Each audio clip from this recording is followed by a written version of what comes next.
네, 우리 이어서 남유다 공부하도록 하겠습니다. 잠깐 기도하시겠습니다. 사랑하는 하나님, 우리가 다시 한 번 더 주님의 말씀 앞에 섭니다. 우리에게 지혜를 주시고 계시의 영을 주셔서 지금 우리에게 하시고자 하시는 말씀이 무엇인지 들을 수 있게 하시고 들었다면 순종할 수 있게 도와주시옵소서. 살아계신 예수 그리스도의 이름으로 기도드립니다. 아멘. 예. 19명의 악한 북왕국에 대해서 우리가 쭉 이야기를 들었어요. 그 다음에 이제 남유다 이야기를 다시 처음으로 돌아가서 한번 해보고자 합니다. 남유다는 20명의 왕이 있었고요. 그리고 20명의 왕 중에서 8명이 좋은 왕이었다. 그리고 8명 중에서 2명이 진짜 좋은 왕이었다라는 평가를 받고 있습니다. 첫 번째, 그리고 여기 왕조는 하나밖에 없어요. 다윗 왕조입니다. 하나님께서 다윗에게 주신 약속 때문에 그 약속 때문에 악한 왕이 있어도 그 왕을 패하지 않으시고 이제 약속을 쭉 이어가시면서 이제 결국에는 이제 예수님의 계보에 드는 일도 일어나게 되는 것이죠. 네, 하나님은 약속에 약하신 분이십니다. 르호보암은 이제 솔로몬 그리고 암몬 여자 나아마 사이에서 태어난 아들이었어요. 그리고 아버지의 뒤를 이어서 왕이 되었는데 이제 많은 사람들이 와서 우리 너무 힘들다, 아버지와 같이 하지 말았으면 좋겠다라고 이야기한 걸 거절함으로 이제 나라가 두 개로 나눠지게 되는 일을 이제 시작하게 된 사람이 되죠. 그렇게 르호보암은 이렇게 하나님 앞에 별로 좋지 못한 평가를 받고 죽게 됩니다. 두 번째 왕이 아비암 혹은 아비야라는 왕이고요. 이 왕도 선하지 못했습니다. 남색하는 자들을 그대로 두었는데, 남색하는 자들이 동성애자들이죠. 동성애하는 사람들을 처단하거나 처리하지 않고 그대로 두었던 평가를, 그래서 악하다는 평가를 받았던 왕이 두 번째 왕 아비암, 그리고 세 번째 왕 아사 왕이 있는데 이 아사 왕은 41년 동안 통치를 해요. 그리고 첫 번째로 이제 좋은 왕이었다라는 평가를 받습니다. 하나님 앞에 선한 왕이었다, 선하다라는 평가를 받는 사람들의 공통된 특징이 뭐냐면 종교 개혁이에요. 종교 개혁을 한 왕들은 하나님이 보시기에 선한 왕이다라는 평가를 받게 되고, 아사 왕도 당연히 종교 개혁을 했습니다. 그리고 이제 역대하 15장을 보면 아사 왕의 종교 개혁의 소문이 북이스라엘 땅 가운데 들리게 되고요. 그리고 북이스라엘이 이제 여로보암이 저질렀던 그런 일들 있죠. 일반 백성들의 제사장으로 삼았고, 그리고 그 사람들로 하여금 이제 잘못된 것을 가르치게 했던, 그 우상 숭배의 길로 가게 했던 여로보암의 길을 보면서 이제 시겁한 사람들이 종교 개혁을 하네, 아사 왕이 종교 개혁을 하네라는 것을 보고 많이 내려오게 된다고 합니다. 그래서 이때 남유다 땅 가운데 사람들이 많이 찾아왔다라는 기록이 역대하에 있습니다. 그런데 이 아사 왕도 아주 선한 왕은 되지가 못했어요. 결국에는 이 왕도 이제 노년에 말년에 하나님 앞에 바르지 못한 행동을 하게 되고 이제 전쟁 중에서 이제 전쟁 이후로 죽게 됩니다. 다행히도 아사 왕의 아들 여호사밧 왕도 좋은 왕이었어요. 그래서 두 세대가 이어지면서 이제 선한 일들이 일어났습니다. 선한 일들이라고 하면 아까 말한 것 종교 개혁이 일어나게 됩니다. 그런데 이 여호사밧이라는 왕, 이 네 번째 왕인 여호사밧에 대한 성경 기자들의 평가가 좀 갈립니다. 열왕기와 그리고 역대기. 열왕기는 선지자가 썼다고 말씀드렸죠. 예레미야, 그렇죠? 선지자 관점에서 썼어요. 역대기는 제사장 관점에서 쓰여졌습니다. 관점이 달라요. 관점이 다르기 때문에 이 여호사밧에 대한 평가도 나누어지게 돼요. 열왕기 선지자 관점에서 보면 여호사밧은 선한 왕이었어요. 그런데 제사장 관점에서 보면 이 여호사밧은 선한 왕이다라는 평가를 그렇게 하지는 않습니다. 선지자 입장에서 보면은 여호사밧은 종교 개혁을 일으켰어요. 연애 왕들과 같이 종교 개혁을 일으키고 우상과 산당을 파괴시키고 백성에게 율법을 가르치고 하나님만 의지하게 하고 사회 정의를 구현하는 등의 노력을 기울인 왕이라는 평가를 받습니다. 그런데 이 왕이 한 가지 잘못한 일이 있어요. 저희가 그 북이스라엘 왕 이야기할 때 페니키아 두로와 시돈의 딸이었던 이세벨을 들여왔던 왕이 오므리라고 말씀드렸죠. 오므리가 자기 아들 아합과 결혼시킴으로 바알 우상 숭배가 엄청나게 커졌다고 제가 말씀을 드렸었습니다. 그리고 나서 이 아합과 이세벨의 딸인 아달랴가 남유다로 넘어오게 되는데 바로 여호사밧의 아들과 결혼함으로 넘어오게 되거든요. 그러면서 이 남유다에도 이제 바알 숭배가 진하게 들어오게 되죠. 이 평가를 두고 이제 역대기에서는 제사장 입장에서는 하나님의 나라를 이제 제사장은 세습이잖아요. 선지자는 세습이 아니고, 그러니까 이 사람들한테는 혈통이 중요했죠.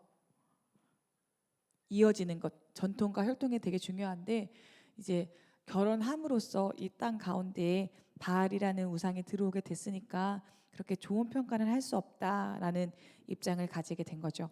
여호사밧은 북이스라엘과 이제 그러니까 아합과 자기가 연합함으로 동맹을 맺음으로 강한 나라를 유지하고자 했던 욕심이 있었습니다. 그래서 아달랴를 이제 들여오게 되죠.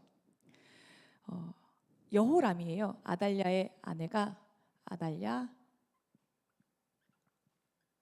여호람. 성경에는 이름이 겹치는 사람들이 있습니다. 남유다의 여호람이 이렇게 아달랴와 결혼을 했는데 이 여호람은 당연히 선한 왕을 못 됐죠. 아내의 많은 영향을 받았고 이때부터 처음으로 남유다 왕들 중에 이 왕은 북왕궁의 왕들의 길을 따라갔어라는 표현이 첫 번째로 등장하는 데가 바로 여호람 왕 때입니다. 네가 북이스라엘 길로 들어섰다. 북이스라엘의 왕들의 악한 길로 네가 따라 들어갔다라는 평가를 받는 첫 번째 왕이 여호람이었습니다. 하나님 나라에서는 절대로 일어나서는 안 되는 일들이 이제 여호람 때부터 시작이 되는데 그게 뭐냐면 여호람이 자기의 왕권을 강하게 하기 위해서 자기의 모든 아우들과 그리고 이스라엘 방백들 중 몇 사람을 칼로 찔러서 죽이는 일을 서스름없이 합니다. 그런데 이 이야기를 누가 건면했냐? 아달랴가. 근데 아달랴는 그 누구한테 배웠죠? 이세벨한테. 이세벨이 나봇의 포도원을 빼앗을 때 나봇을 죽였잖아요. 모함해가지고 죽여버렸잖아요. 그래서 자기가 갖고 싶은 걸 얻었잖아요. 이거 보고 자란 사람이 아달랴예요. 그러니까 아달랴가 여호람한테 그 얘기를 했던 거죠. 그래서 하나님의 나라에서는 절대로 일어나서는 안 되는 일들을 하는 왕이 아달랴였습니다. 그리고 하나님은 상처를 받으시죠. 하나님은 분노하십니다. 그래서 이 여호람이 7년 만에 왕이 죽게 되고요. 그 다음에 이 아달랴와 여호람 사이에서 태어난 아들인 아하시아, 여섯 번째 왕 아하시아가 이제 왕에 등극하게 됩니다. 여섯 번째 아하시아. 그런데 이 아하시아도 오래 정권을 잡지 못하고 1년 만에 사망하게 됩니다. 그러니까 이제 이 아하시아 다음에 이제 왕이 되어야 되잖아요. 그런데 이 아하시아 다음에 그의 아들이 왕이 된 게 아니라 아달랴가 그래 내 아들이 죽었어? 그럼 내가 왕이 될 거야 라고 하면서 자기가 여왕으로 올라가 버리게 됩니다. 그래서 어떤 조금 관대한 신학자들은 남유다의 왕은 20명이 아니라 21명이다. 이 아달랴까지 여왕까지 포함해서 21명이다라고 이야기를 하기도 합니다. 그런데 이 아달랴는 어쨌든 이방 사람이잖아요. 이방인이고 또 너무 악한 일을 많이 했기 때문에 우리는 이 여왕을 20명의 왕에 포함시키지 않아요. 그냥 우리는 그냥 넘어가게 되는 거예요. 아달랴가 여호람의 왕권을 강하게 하기 위해서 여호람의 모든 아우들을 죽이라고 이제 얘기를 하잖아요. 그래서 다 죽였잖아요. 그런데 이 아달랴가 자기가 여왕이 되고 난 이후에는 자기가 했던 이게 권면에서 시켰던 일을 자기 스스로 합니다. 무슨 일이 있었냐면 이때 있는 모든 왕족들 이제 왕의 가게에 있는 모든 남자들을 다 죽여 버립니다.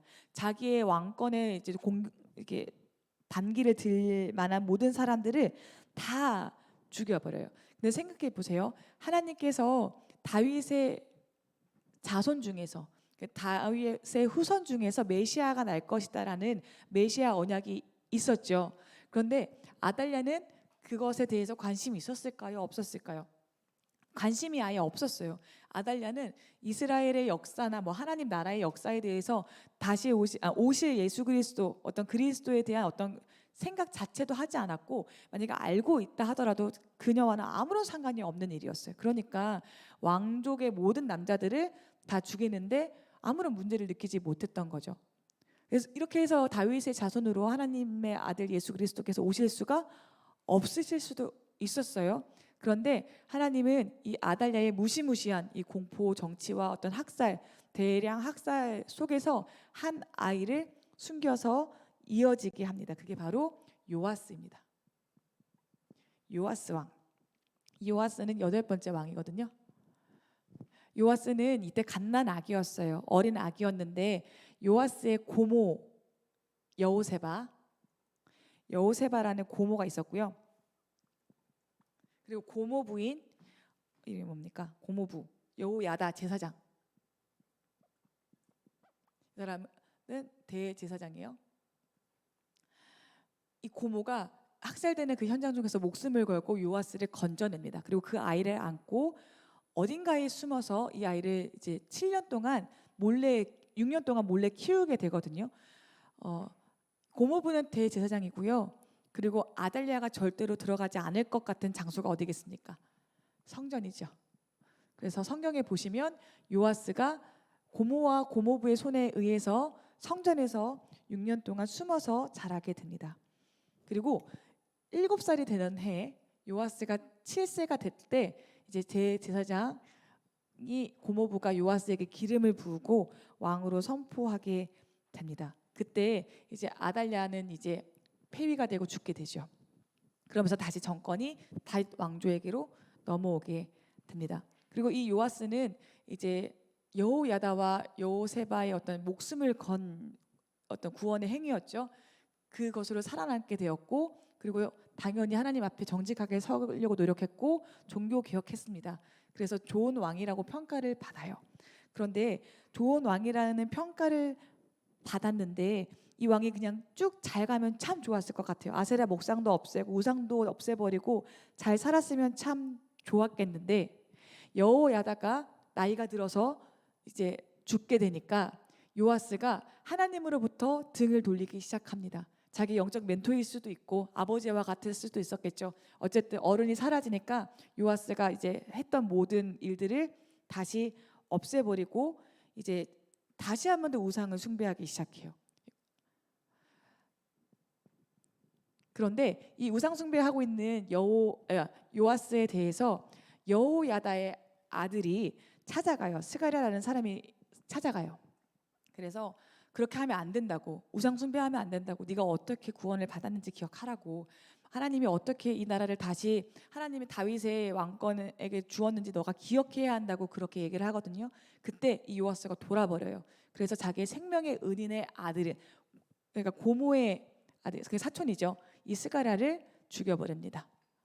그런데도 하나님은 이 열왕기 기자를 통해서 하나님은 요아스를 그래도 좋은 왕이라고 끝까지 평가해 주십니다. 그러니까 하나님은 후하시죠. 굉장히 후하시고 선하시고 좋으신 하나님이십니다. 그렇게 요아스가 말년을 좋게 보내지 못하고 이제 생명의 은인의 아들이었던 스가랴를 바른 말을 했다고 죽이게 되면서 그렇게 자기의 왕권을 마무리하게 되고, 요아스의 아들 9번째 왕인 아마샤가 왕 위에 오르게 됩니다. 9번째 왕 아마샤예요. 이 아마샤도 자기 아버지와 같이 종교 개혁을 일으켰고요. 하나님 앞에서 좋은 왕이다라는 평가를 받게 됩니다.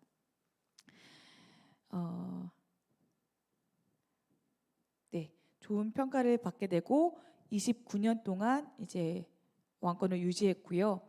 그 아들 아사랴가 10번째 왕이 돼요. 이 아사랴 때 북이스라엘 왕이 누구였냐면 아까 저번에 말씀드렸던 여로보암 2세.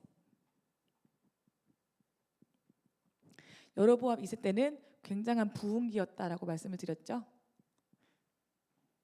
왜냐하면 아람이 공격하지 않았기 때문에 이렇게 막 부흥하기 시작을 했어요. 그러면서 이 아사랴 때도 남유다에도 이제 부흥기가 찾아옵니다. 잘 돼요. 같이 부흥기. 그래서 영적으로도 부흥하는 것 같았고 경제적으로도 부흥하는 때가 이제 아사랴 왕 때인데, 근데 이 아사랴가 부흥을 주시고 이제 하나님이 나를 세워주셨으면 또 겸손했으면 참 좋겠는데, 하나님께서 분명히 선한 왕이다라고 평가도 해주셨는데 이 사람도 말년에 교만해져요.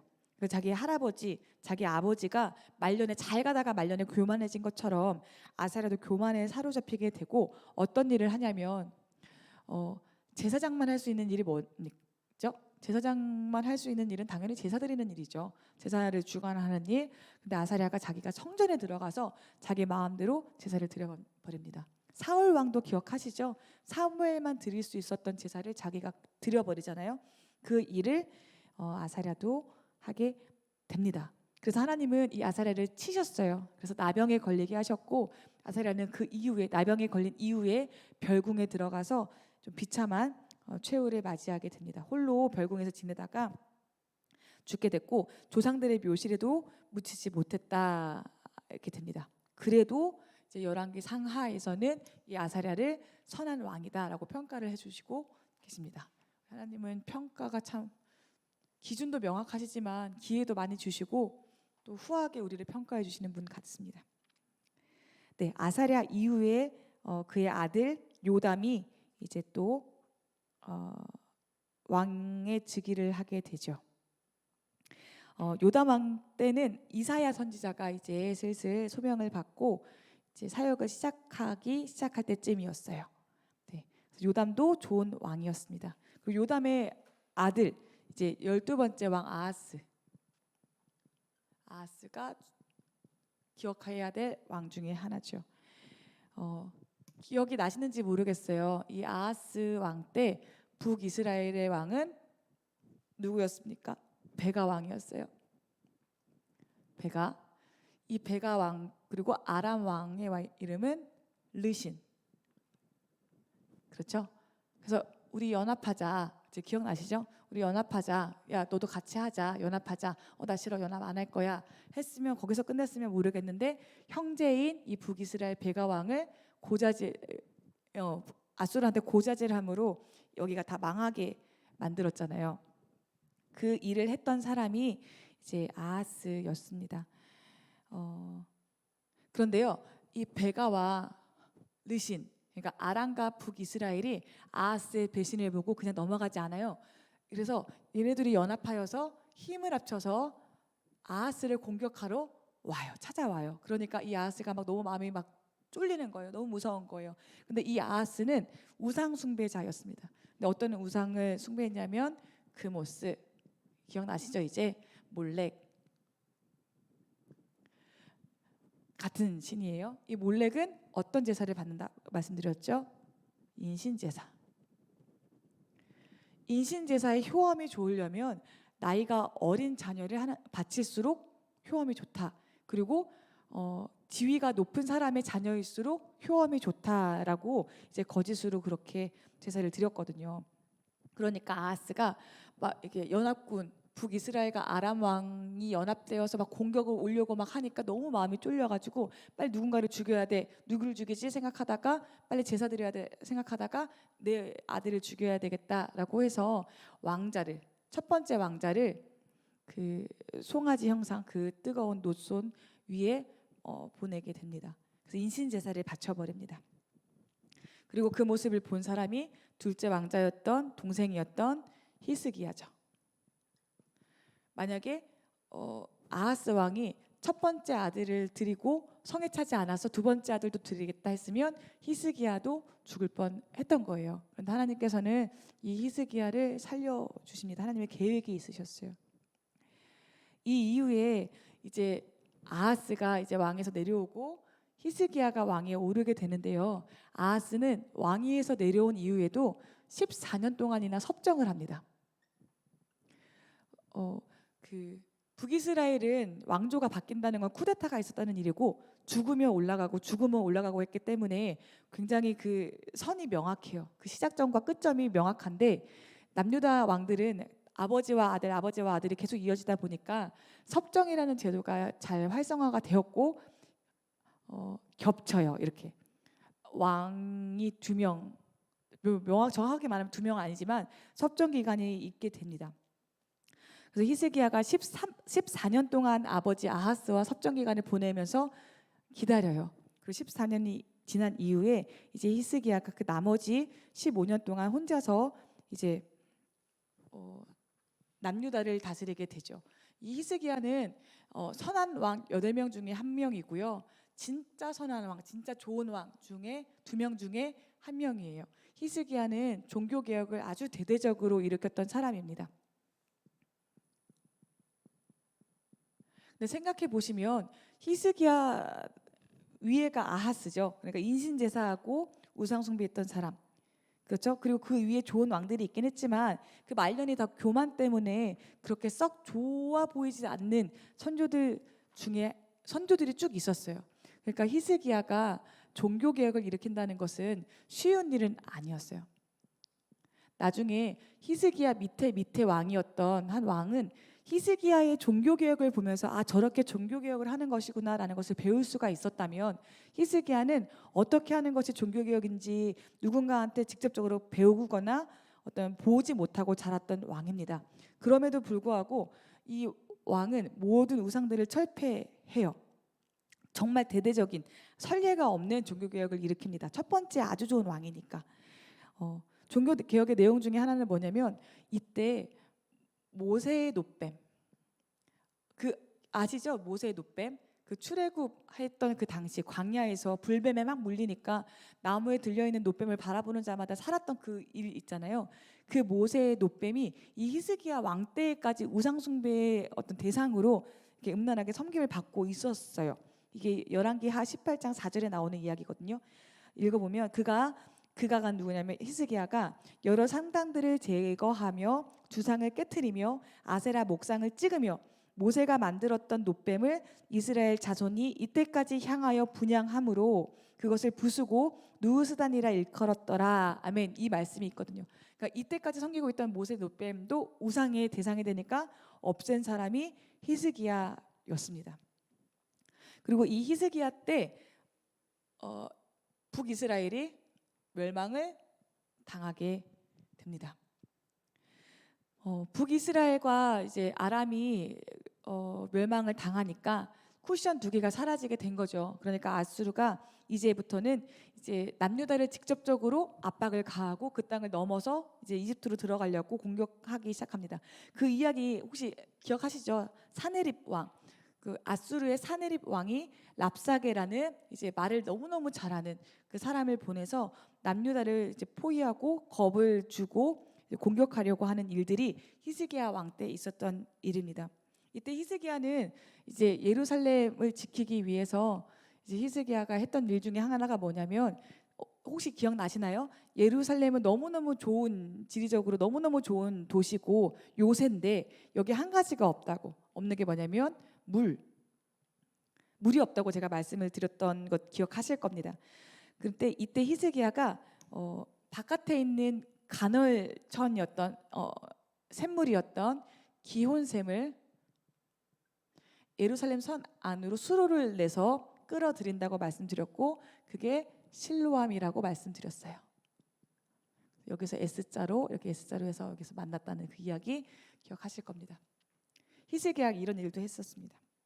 그리고 히스기야는 자기의 아버지는 위기의 상황 속에서 자기 아들을 인신제사로 바치면서 그렇게 위기를 좀 모면해 보려고 했다면 이 히스기야는 하나님을 바라봤어요. 그거 누가 가르쳐 줬는지 모르겠어요. 그런데 하나님께 찾아가서 하나님 도와달라고 요청을 드렸고 하나님께서 도와주셔서 이제 아수르가 이거는 이제 신구약 중간살 때 한 얘기인데 아수르가 갑자기 너무너무 잘 나가다가 갑자기 어떤 사람의 배신과 뭐 이렇게 일을 겪으면서 무너지게 돼요. 한순간에 무너지게 됩니다. 그러면서 이제 바벨론이 등장하게 되죠. 그리고 페르시아와 바벨론이 부상하게 됩니다.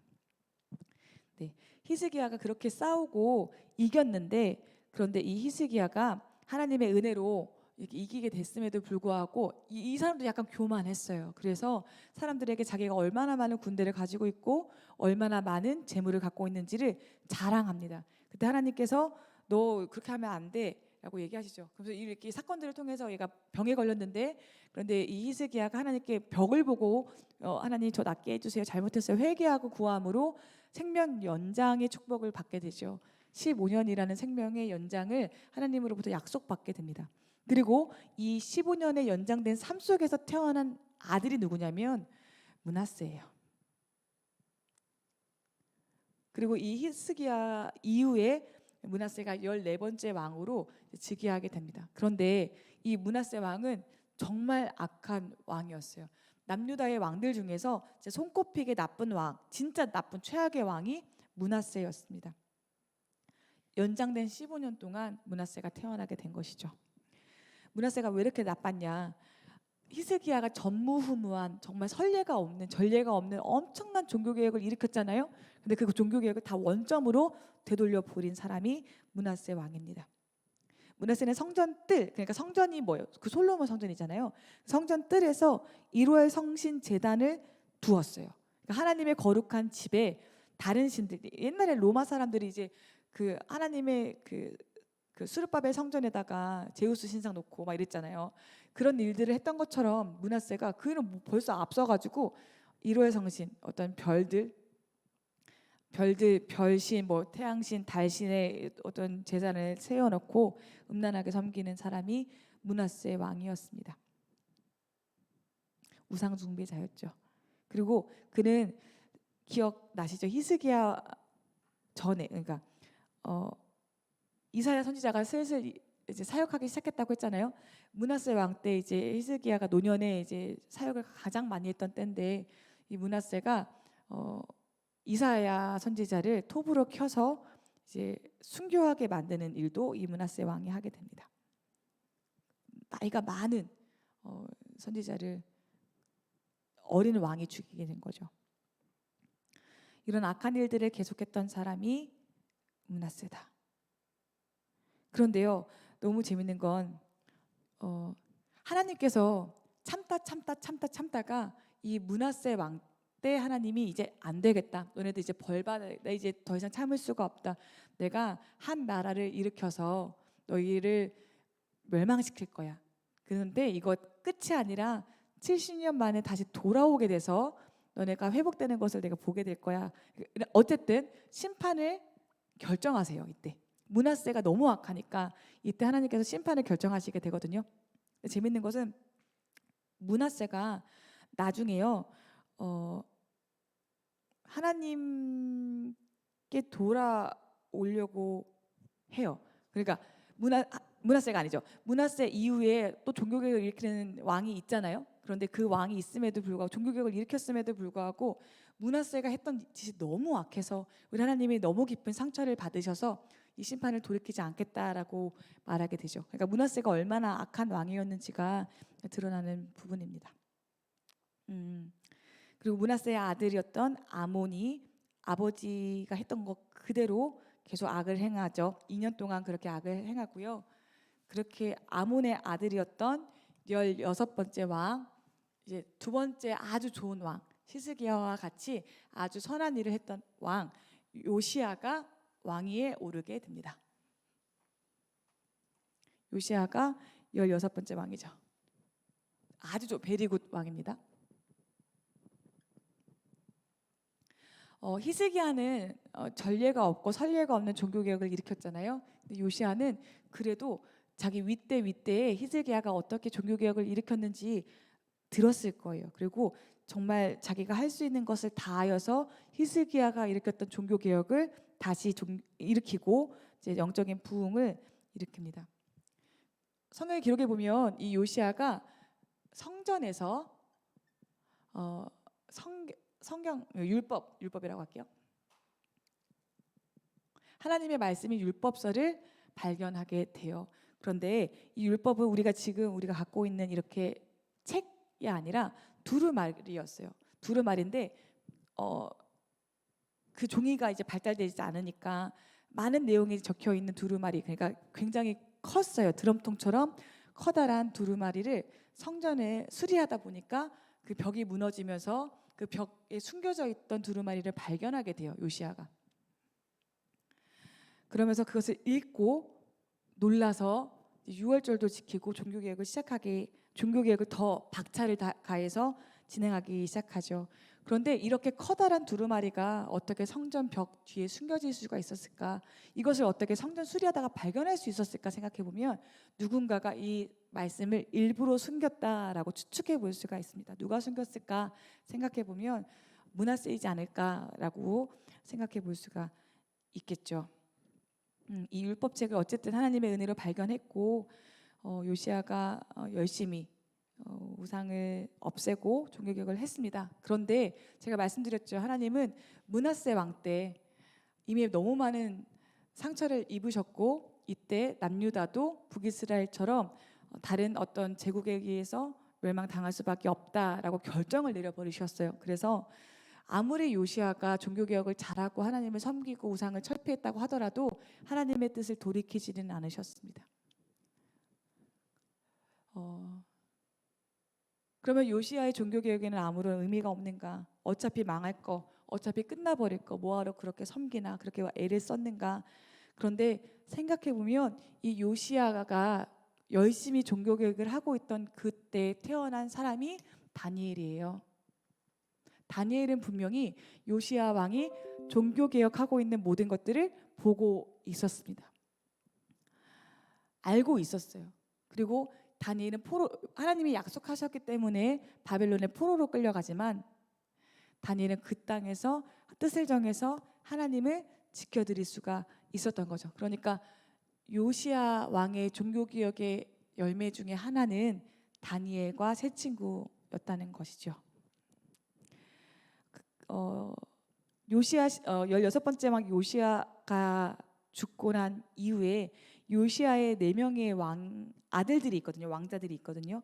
그런데 그 요시야 이후에 이 4명의 왕자들이 이제 여러 가지 어떤 이유들 혹은 이제 바빌론의 압력에 의해서 왕이 됐다가 없어졌다가 왕이 됐다가 없어졌다가 왕이 됐다가 없어졌다가 이런 식으로 이제 좀 흐지부지하게 됩니다. 그리고 20번째 마지막 왕이 시드기야 왕입니다.